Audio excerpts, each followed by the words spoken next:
This is my oldest trailer. No, second oldest that I own. This one though has made me by far the most amount of money. It's just a little 4x8 dump trailer, big Tex. I gotta tell you, this thing's been through a few iterations and designs, and it's actually pretty good. Not complaining at all about it. I gotta remember to do my hitch before I run off, but I'm going to show you a little bit about this trailer.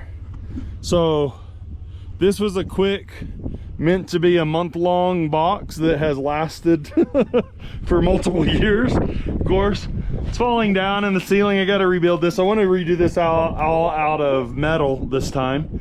I want to have fold down walls and fold back ceiling roof so that I can dump stuff in with the tractors when I need.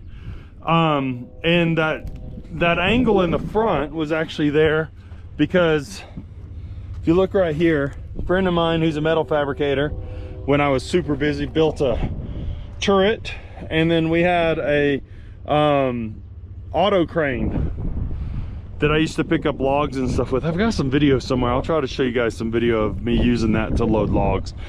This trailer has hauled a crazy amount of wood and made me a lot of money over the years, or I should say made the company a lot of money. I've never made a ton of money. I gotta revise some stuff, but that's why the angle's there, so that the crane could be at an angle back and the cable would tie to the back and keep it cinched. This time I don't have that, so I'm just gonna make a straight box, give me a little bit more volume of chip and debris material. That's also why I have these outriggers on here, because when I was doing the crane, when I had the crane on here, I'd put those down and swing out, pick up stuff, come back.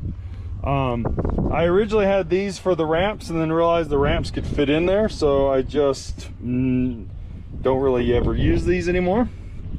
But they were for the ramps to mount to the side of the trailer. This is a big issue with all the big Tex trailers we've ever used. The hinges, this is super thin. Like, that's not so thin, you know. It's not an 1/8 inch or so. This is 16.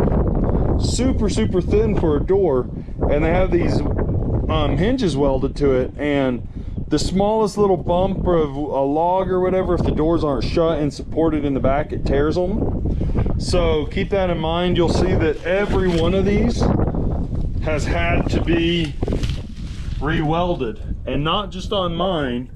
I've got to rebuild the ones for my friend. My friend's got the 14-foot dump trailer, and his are the same way. Oh, I got a ratchet strap out here. So there's the PT, brand new Kohler engine in it right there. Yeah, there's the brand new Predator, sorry, the 670cc. Actually a super nice motor. The worst welding job ever on the, I couldn't get this crap. We'll talk about that in the future. And then the new seat I put on there, it's a little high. It's a suspension seat, so my head hits the ceiling now, so I've got to adjust this. I'm probably gonna cut this off and raise it a few inches. There are the aluminum ramps that I use over there. That is my first trailer I ever bought, the one with that tank on it. This is my friend's big Tex 140D, or I think it's 14OD or something like that. So you can see we've got a problem. I've got to rebuild these doors because I am a metal fabricator as well. I only use my friends when I don't have time, which is pretty much all the time. But look at that. So one of the doors, these are dumb. They do not work. These are the worst design ever. So we use the straps to hold them back, but one day one of these let go and the door was down and it ripped, and that's what caused that.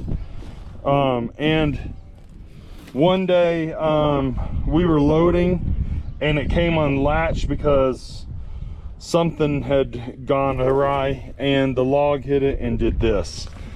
So yeah, it's Big Tex has the most affordable trailers, but they don't have the best quality trailers. This one has lay down sides, and the sides wobble a ton The solid side ones are a little bit better. They are a higher wall when they're solid side though, so just keep that in mind. This is like a 18-inch side or something like that, and not terrible, but it's not the best either. And you can just see everything is so thin, like the little PT hitting it with that pivot just dents this thing like crazy. It's just super thin wall. I really need to rebuild this, reinforce it for my friend. So yeah, we're gonna, and you can see this thing is super bent, super